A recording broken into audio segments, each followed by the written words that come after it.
பாத்திரம் நான் எதற்கும் உதவாதவன். ஒரு குழைந்த பாத்திரம் நான் எவரும் விரும்பாதவன். குழைந்த பாத்திரம் நான் எதற்கும் உதவாதவன்.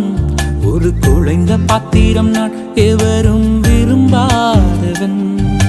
குயவன் கையில் இசையும் களிமண் போல, குயவன் கையில் இசையும் களிமண் போல, என் சித்தம் அல்ல உம் சித்தம் போலாக்கும். என் சித்தம் அல்ல உம் சித்தம் போலாக்கும். ஒடிந்த பாத்திரம் நான் எதற்கும் உதவாதவன். ஒரு குழைந்த பாத்திரம் நான் எவரும் விரும்பாதவன்.